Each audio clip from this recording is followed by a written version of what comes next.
and welcome to Buzz TV. I'm your host, Adrienne Houghton, and we have got an exciting show for you today.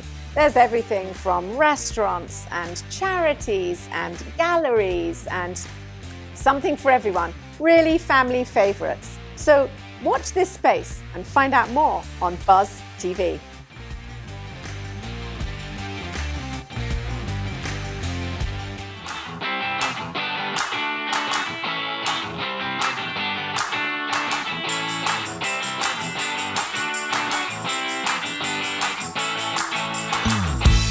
Hello and welcome back to Around Town. I'm your host, Tiffany Howard.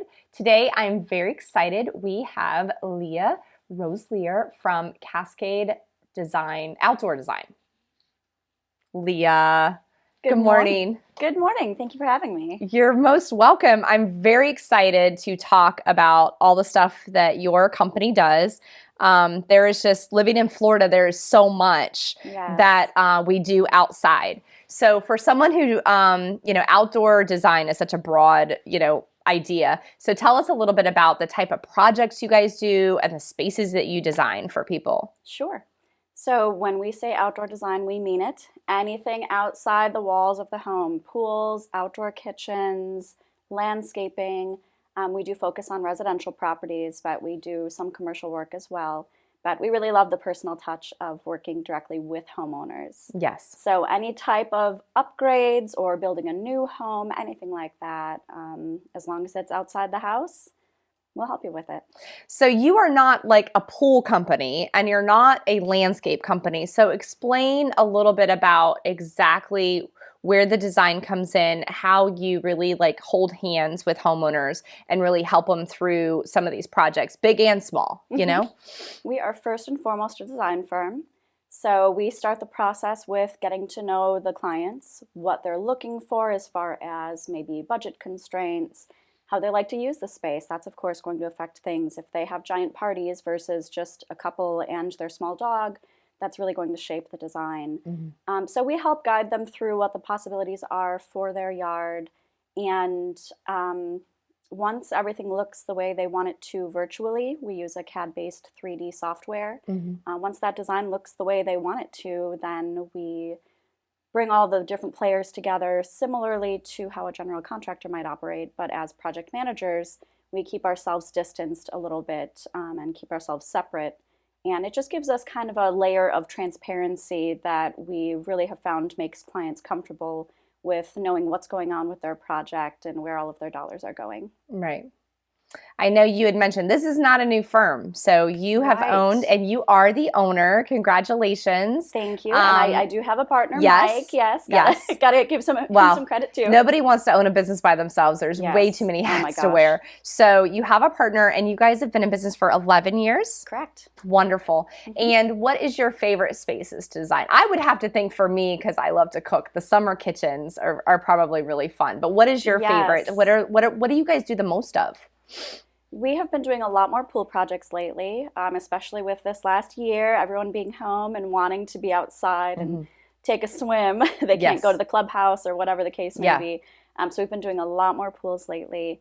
Overall, I'd say our favorite spaces are small spaces because there's so much opportunity and it's much more difficult for people to wrap their head around what they can fit inside of a small yard. They feel like, oh, I'd love to have a pool, but it would never fit back here, so I'll just do a patio. And we say, no, let's take a look. You'd be surprised what you might fit, and they're just blown away. You just have to be so much more intentional and really tap into that creativity to create a space that has all the elements they want without feeling cluttered or claustrophobic. Right. And style-wise, we design to our clients, so we've done all kinds of styles, from New Orleans courtyards with an authentic manhole cover from the city of New Orleans to Zen gardens and traditional design. But we tend to gravitate towards the more contemporary, or we really like mid-century modern designs as well. I knew I liked to. I love mid-century modern. I know. Okay, so what is the best way for someone, and you service all of Jacksonville, you go into St. Johns County, you'll go up to Nassau County, you'll cross the bridge and go to Clay County. So what is the best way for people to reach? And you do personalized consultations? Yes, we do. We always start off at least with a phone call, to learn more about what people are looking for and see if we might be a good fit to set up that consultation. Right. And then we come out on site to get a feel for the space and get to know the homeowners and allow them the opportunity to get to know us. Right. It's pretty easy to find us. We've got Instagram, Facebook, all of that at Cascade Design FL, or a website, of course, Cascade Outdoor Design, and email addresses, phone numbers. It's all out there. Right. So pretty easy to find us. Well, thank you so much for being here today. My pleasure. Would love to see some of your guys' work. And thank you for joining us today. I'm your host, Tiffany Howard on Around Town. Remember to make today count.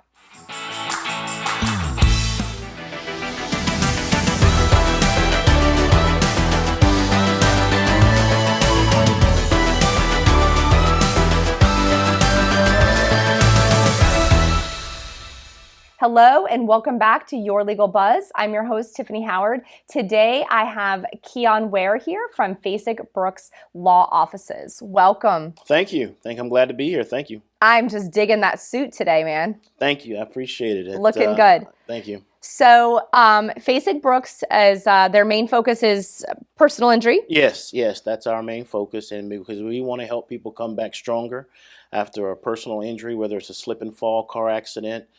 People can be out of work. Their lives can be upside down in an instant. And we want to help them know that they don't have to wait and wonder, that they can come back stronger through strong litigation, strong representation. Because if size mattered, then you would think that obviously there'd be happy clients everywhere. But that's not the case. And we want to help people know that they are, in fact, that they care. We care about them, and that we want them to come back stronger, because our main focus is having compassion for the client, results for the client, and letting the client know that we're going to be honest with them from start to finish. We're not going to hide the ball. We're going to work with them to see that they get the justice they deserve. Yeah, such a tough thing. So your firm has been making its name all over the state of Florida. Yes. And you have been in you've had a presence in the Jacksonville area. Yes. And you are just trying to take on more people that you can really show that compassion to. That's exactly right, because we have all over the state shown that we have been able to not only help the little guy, but we're able to help that little guy have a voice in whatever he or she is facing. Because that's the biggest aspect that we want people to understand, that insurance companies are not their friends. Insurance companies are not designed to pay out claims. They're designed to take premiums. So we want them to know that we can fight for them, that we'll do what we can for them, and ensure that not only will they come back stronger, but that they'll be better than they ever were before, because it's about the client. It's about seeing that client improve and overcome whatever obstacle that has been thrown their way through no fault of their own. Right. Do you ever go after insurance companies with homeowner insurance claims? Yes, we do that. Again, it's always a David and Goliath situation. It is. The homeowner, the accident victim, they are always the David, and the Goliath is always the insurance company, because the insurance company has a vested interest in paying out as little as possible, even on reasonable claims. So we're going to fight to the end. We're not afraid to settle the cases that need to be settled, but we are fearless when it comes to going to trial. I have years of trial experience, as well as my colleagues in the firm, and we are willing and able to take on even those cases that other firms run away from because they may require too much financial input. We are capable, not only from our financial resources, but also for our litigation resources. Well, I'm hearing compassion, personalized, probably more contact with your attorney, because sometimes when you work with a large attorney, it's hard to have that access. You're usually 2-3 people deep before you actually talk to the attorney, and you may not talk to the attorney until the end. That's honestly. exactly right. The beginning and the end, and That's there's right. not much in That's between, right. which happens a lot in my industry too, where you talk to someone at the beginning and the end, but they deal with a lot of other people through the middle. So if for someone in the greater Jacksonville area, or really the state of Florida, is looking to hire someone that's really going to show up and be as firm as you are with me right now, which I feel a little intimidated. I would not want to be an insurance company. If somebody wants to feel that, what is the best way to get in touch with you? Well, they can go to our website, fasigbrooks.com, and send us a message, or call us in one of our many offices. We have offices in Tallahassee, the Destin area, Jacksonville, and as well as Orlando. They can reach out to us through the internet, phone, and or email. Those are the best ways to reach us, because we really want people to know that they're not just a number with us, that they are a person, they're more than a case, they're a life that has to be made to come back stronger. Thank you so much for being here, and thank you for what you're doing to help people in the area. Thank you. Thank you for joining us today. I'm your host, Tiffany Howard. Don't forget to make today count.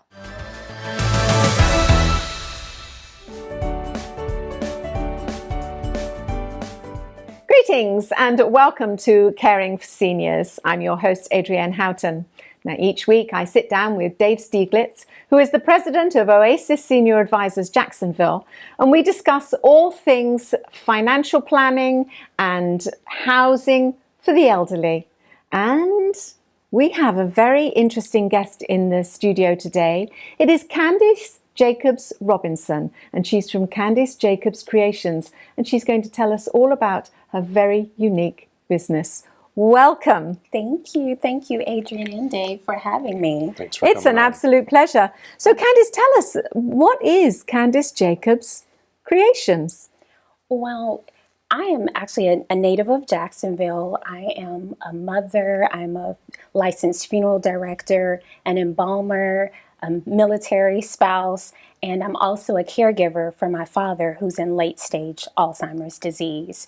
And so Candice Jacobs Creations provides end-of-life care and pre-planning advisory services, as well as self-care and empowerment products to treat that emotional discomfort that comes along with making such decisions. Yes. And because I am actually a bona fide member of that sandwich generation, those late 30s to early 50-somethings who are raising a family, still working, and also caring for aging parents, that is why I actually started Candice Jacobs Creations. I feel like I have an opportunity to really meet the needs of that very specific and unique target audience, to help them with their particular pain points. How long have you been doing this? It's been about 5 years now at this particular point, and it kind of got started because I became my target consumer. Unfortunately, in 2015, around the time that I ended up starting Candice Jacobs Creations, I was kind of texting with my godbrother Titus. It was around the very beginning of the year, and unfortunately, we were excited and making plans for the new year and saying that we were going to get together via text. And I ended up going into the funeral home, and I was preparing and overseeing a service. And as I would later find out, around that same time, he actually passed out on the floor in front of his 1.5-year-old. His heart stopped beating and he died. And unfortunately, he left behind several children and a widow, and he didn't have life insurance, Adrienne. But the blessing that ended up coming out of it was that he actually had his services paid for by his local congregation. And because he was a Navy veteran, he was eligible for burial benefits with the local National Cemetery. And so through that experience, he kind of became my why for me to understand and to try to set my mission, which is essentially to help caregivers, those who are ill, and the bereaved live life abundantly and to leave a lasting legacy. He has essentially become my legacy for Candice Jacobs Creations, and I want to help other individuals and families, prepare for the peace that I know that they desire at the end of their lives, to handle that important business and then just get on with living. So he was your motivation. Yeah, absolutely. And this is so important because so many people fail to plan for that. Even people that I know that are planners. It's not a topic. It's like going to the dentist. Nobody wants to say, Yahoo, I'm going to the dentist. I mean, nobody says, Yahoo, I want to go plan for my end of life. Absolutely. And there's so many aspects to it, from the planning of the actual services to, taxes and government and all the things to transfer without going into probate and all those horrible things that you go down. So absolutely advocating for that, I think, is wonderful, and trying to make that as easy and connecting people to the resources, which is what you do. And you have an event coming up in October I do. That is the Lasting Legacies Life Planning Conference.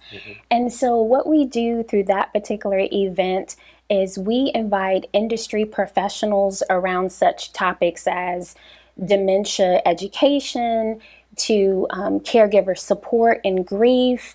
Last year, we, of course, incorporated the topic of COVID, unfortunately, which we're still dealing with in this country. We have life insurance professionals. We have elder care attorneys talk about estate planning, such as what you just mentioned, Dave. Yes. Funeral pre-planning, and just, gosh, so much more. It's a very comprehensive event, and we do that through workshops and a panel discussion. It is coming up October 7th through 9th. We're in the initial planning stages, right now, and preparing for that. Last year we did take it virtual because of what was happening with COVID. But this year we're looking forward to doing a hybrid event. So on that Thursday evening and Friday afternoon, it'll still be a virtual format with our workshops and vendor spotlights. And then on that Saturday, we will have a limited number of in-person tickets from the venue where we'll be broadcasting.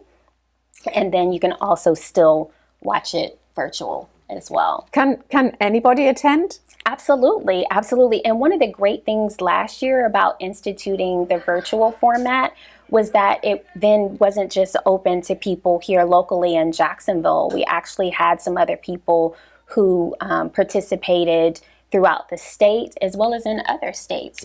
Had some people from California, Texas, so I know that, some of the industry professionals that we have here locally are going to be speaking from the standpoint of view of the state of Florida, but a lot of this is still relevant information. And then with our affiliate network at Candace Jacobs Creations, a lot of those people, if they happen to live in a different state, would be able to give them referrals to professionals in their area. So I'm sure that with the 2020 and the current climate, that it has been even more difficult, and there have been more situations where you've been necessary. Have you seen an increase in people coming to you for your assistance? Unfortunately, I have, and I am out of Ponte Vedra Valley and Ponte Vedra Beach, Florida, and we're basically a funeral home, cemetery, and cremation center, and we have in that particular area, as well as my colleagues here in Jacksonville who I speak with regularly. Everyone is seeing, unfortunately, an uptick in loss of life, because of COVID. And just when we started to think that maybe things were settling out, now we're dealing with this Delta variant, and it has really impacted, the death care industry, the way that we're providing our services. For a while, unfortunately, there were limited number of family members and friends who could attend services in some areas. But one of the positives that has definitely come out of it is the use of technology, live streaming services, so that people in other places, at Ponte Vedra Valley, it's a very diverse group of people that we serve. And so sometimes they had relatives in other countries who were then able to watch the live stream and be a part of the fellowship of grief, which is so important when you lose a loved one.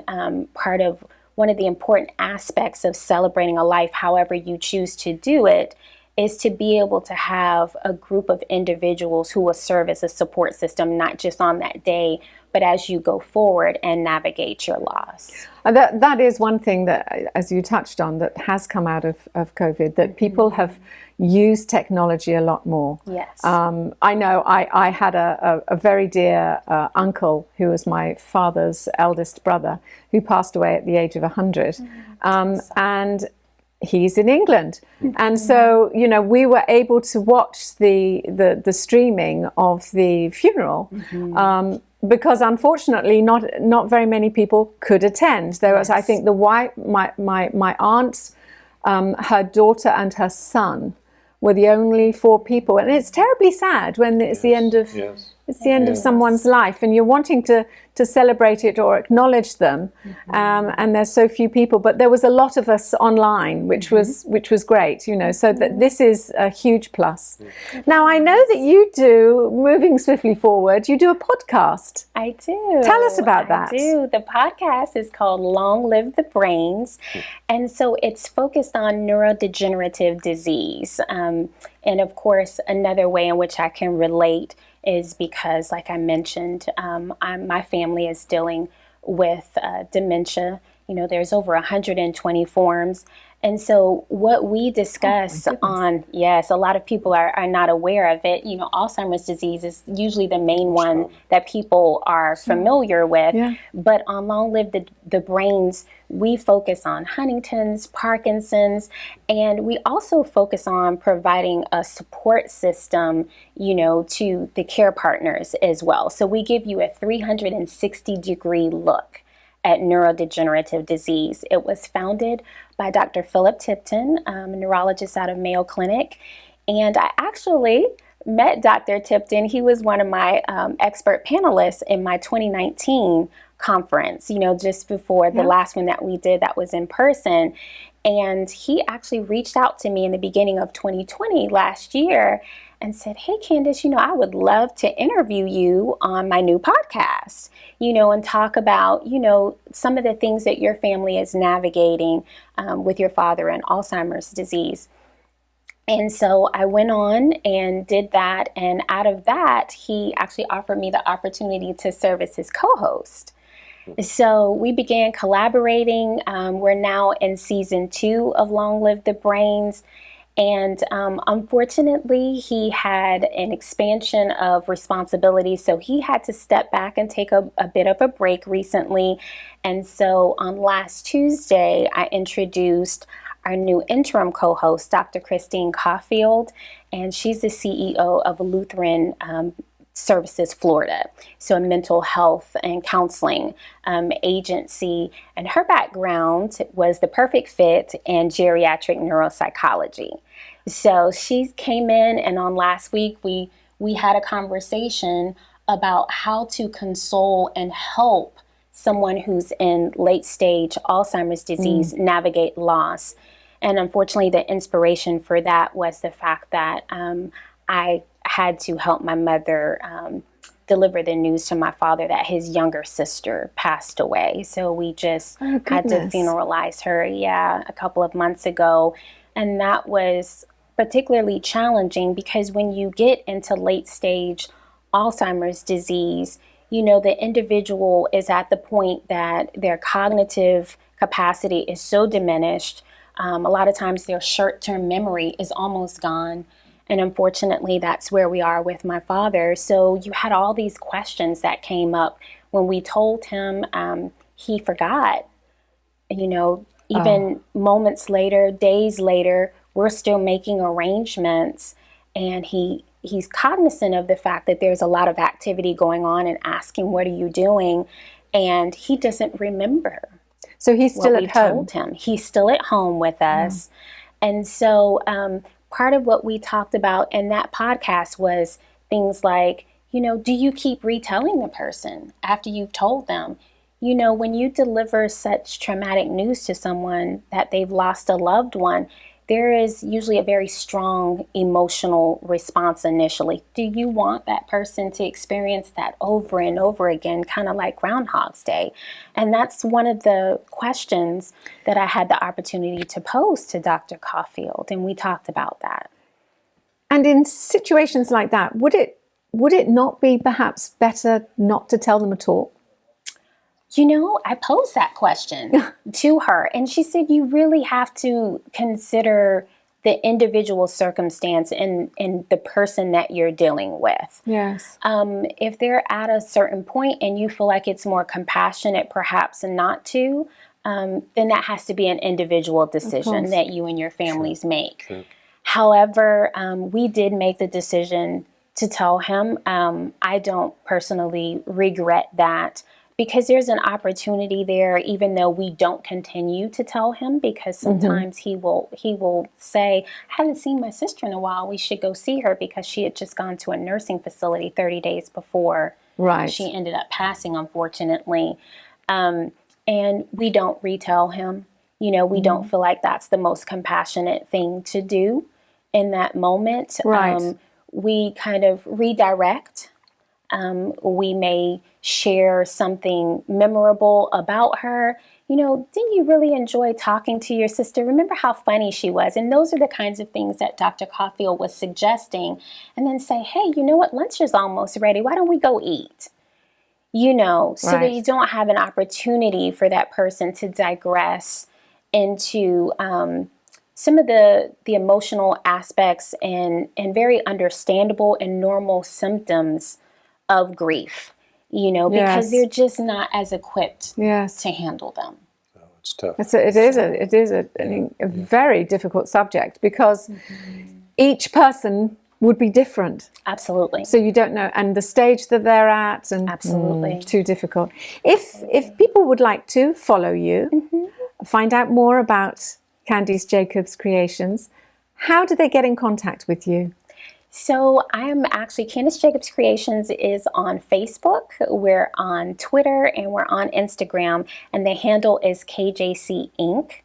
As well, if you're interested in the event, probably the best and easiest thing to do is to go to CandiceJacobsCreations.com, and that's Candice with a K.